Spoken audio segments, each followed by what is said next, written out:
Hello everybody, welcome to Data Analysis Python Project-2 Part-2. So let's continue where we stayed last time. And if I remember correctly, last time we talked about this pivot table gender race analysis.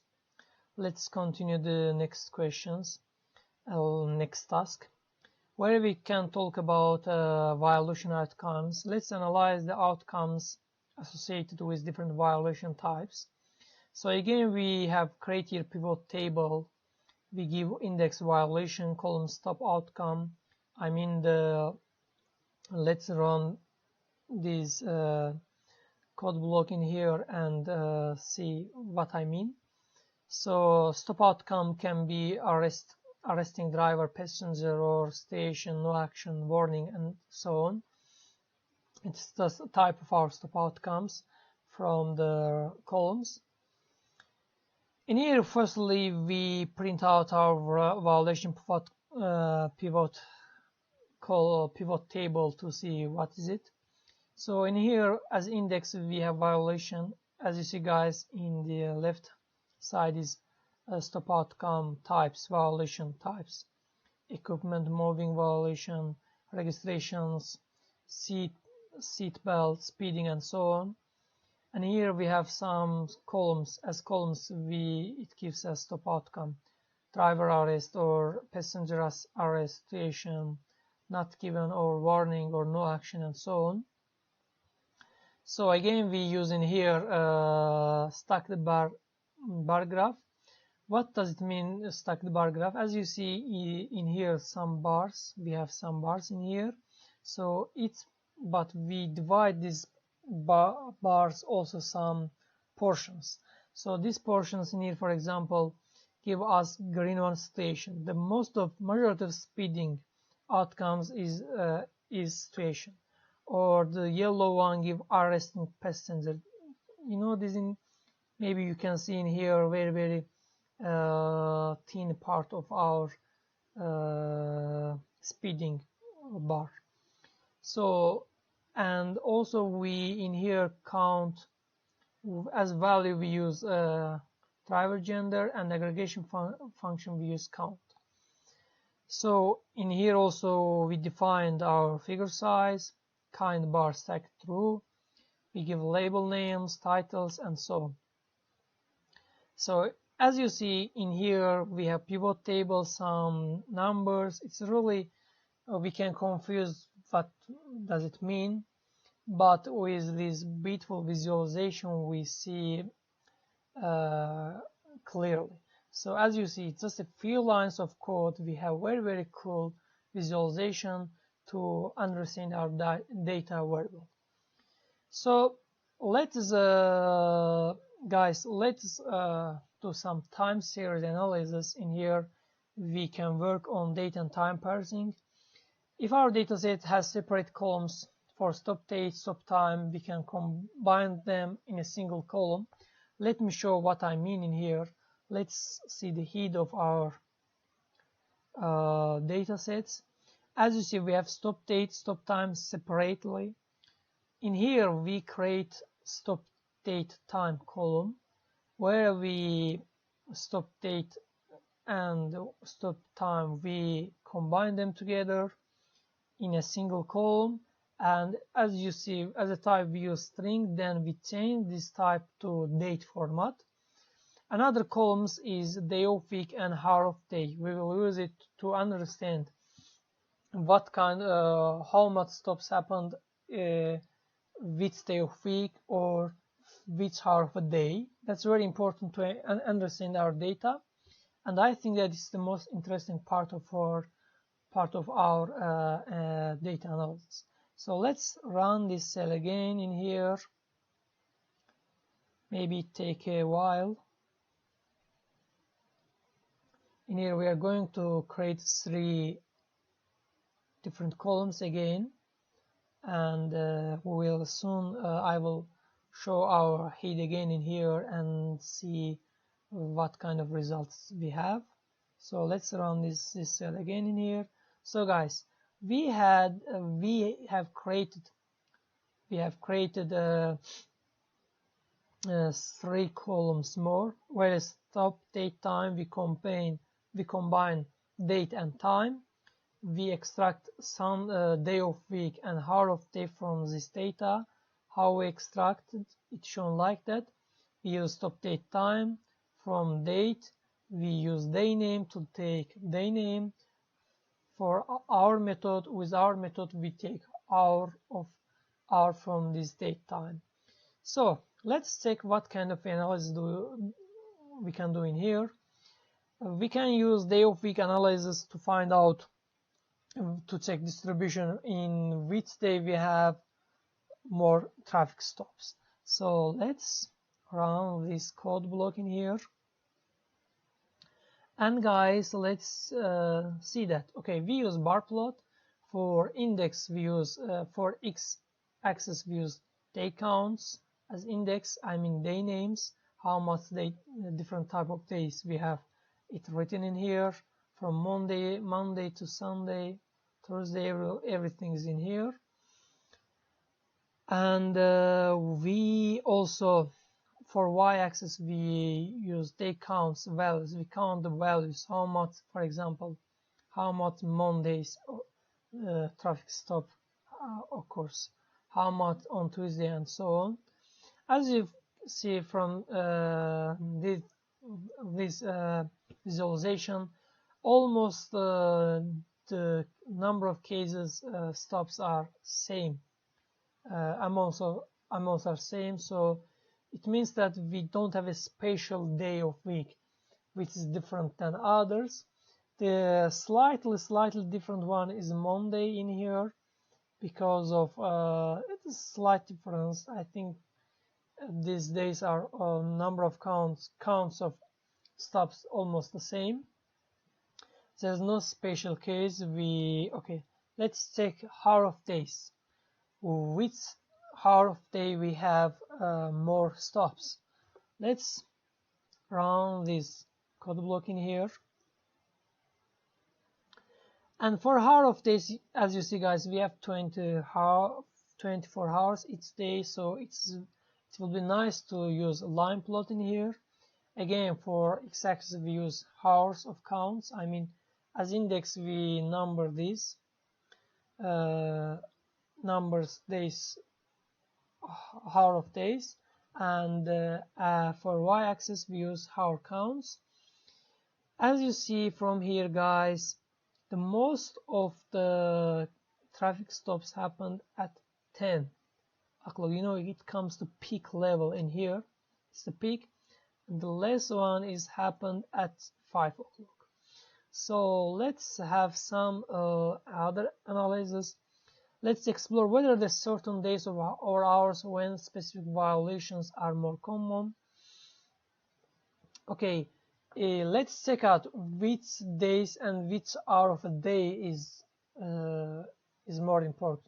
Maybe at Monday is different day of hour of day, for Sunday is different, but let's check.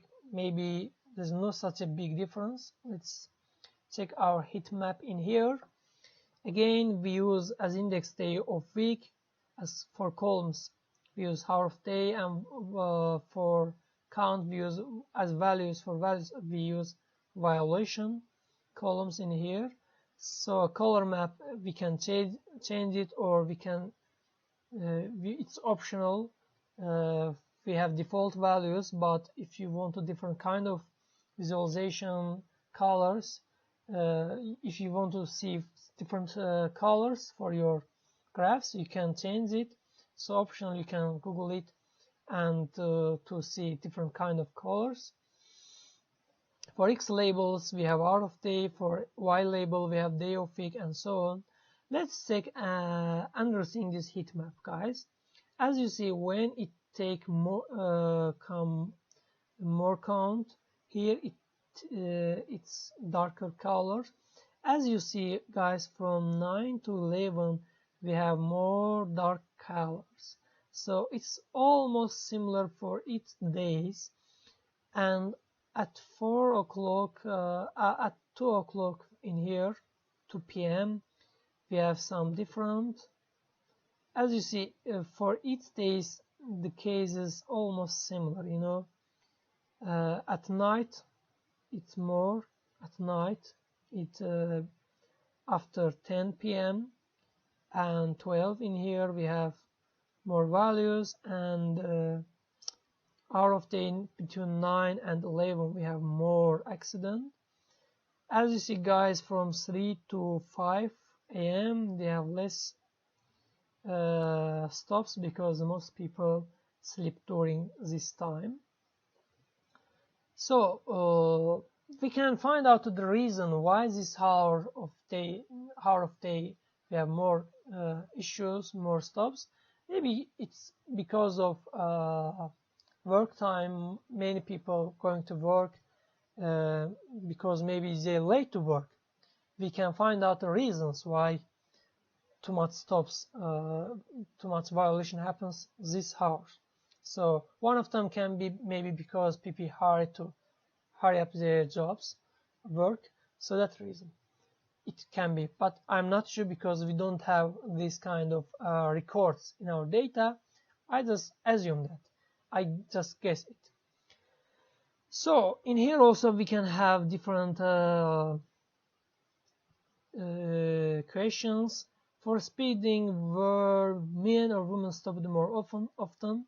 So let's run this cell. In here we have males at least 2 times more than our females.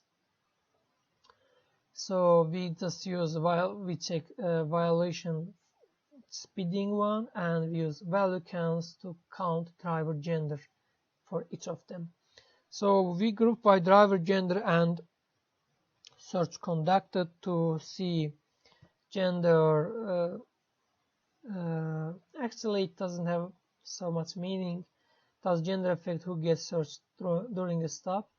As you see, mostly main search conducted for male drivers. So let's find the search conducted value counts of search conducted. Guys, in here we see that most stops didn't happen because search conducted. I mean, any violation happened, then police arrives and arrest them or do some search. But you know, in most of time there is a traffic controls search conductions.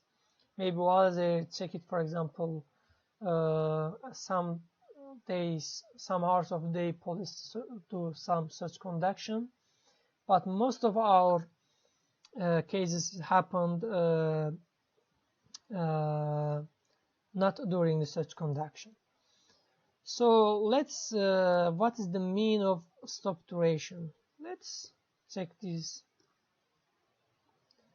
Not mean, I'm sorry, value counts. Okay, most of the stop durations, majority of our stop durations is between 0 and 15 minutes. So in here I tried something different. Let's run that line of code. What's map in here? Each time we will take these values, for example, between 0 and 15 minutes. I write average value 7.5 and 44 for 1613, and if it is more than 13, I assume that it's 45. We don't have exact value data. I just show that how we can use map function in here to change some column values to give another value. So what I mean by that, let's run this again to see our head of our data set. As you see guys, from here we change this 0 to 15 minutes to 7.5. So let's check our stop duration in here. We give exact values for that.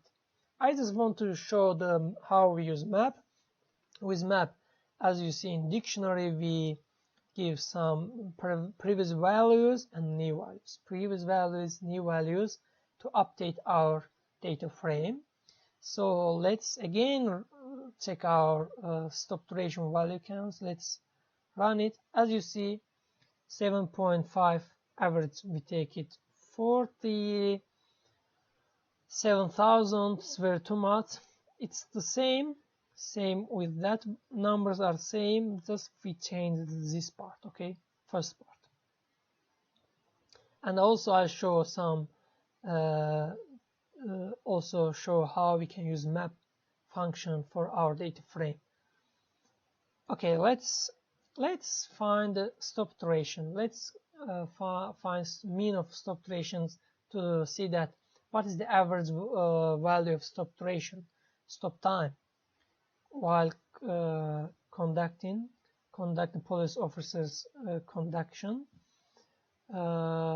It's almost 12 minutes, guys. Average stop duration during conduction is 12. Not actually stop conduction. Generally, it's maybe it didn't happen because of stop conduction. Maybe some violation happened, and in 10 minutes, police decide to arrest you or give some citation and so on. So let's compare age distribution for each violation. So that reason we use group by violation and driver age describe. We use describe y to find mean value or some quartiles in here. As you see, guys, again mostly a violation happened because of speeding. Minimum age from here is 15. Average age is 33. Maximum one is 80 years old. So with this data we can also check out some important values to take action for that. So it's something police officers maybe can find out that why maybe they control it to, you know, guys has under 18 age is under 18, but how they have cars, how they get cars and take some actions for that and so on. So let's check out that is there any driver race has effect on drug related stops. Let's check this. Also first let's value counts. As you see, guys, drug related stops is just 518. It's not too much. Mostly it's not related because of drug related stops. And in here we also check out some driver rares. For example, for white 321, for black people 128, and so on. We can find out some interesting facts about air data. For example, maybe police officers or other some responsible government people check out that is there any discrimination because of race during traffic stop and so on. So let's also check out stop duration and driver race. Maybe some races take too much time to deal with them. Let's check it. So guys, again, for each value is given in here, I think probably because of most of the races are white, maybe because of that reason these white races show up more and so on. So guys, it's end of our project. We can continue, we can find out more interesting values. It depends on time. I just want to give you some insights, some procedures, some ways how we can analyze our data, and maybe you can find out more things from our data and create some more good reports about it. Of course, it changes to data to data, and I think that for sake of shortness it is enough. So thanks for joining me. See you next project, and I hope you enjoyed it, because I really enjoy while I create these projects. Thank you so much. Have a nice day.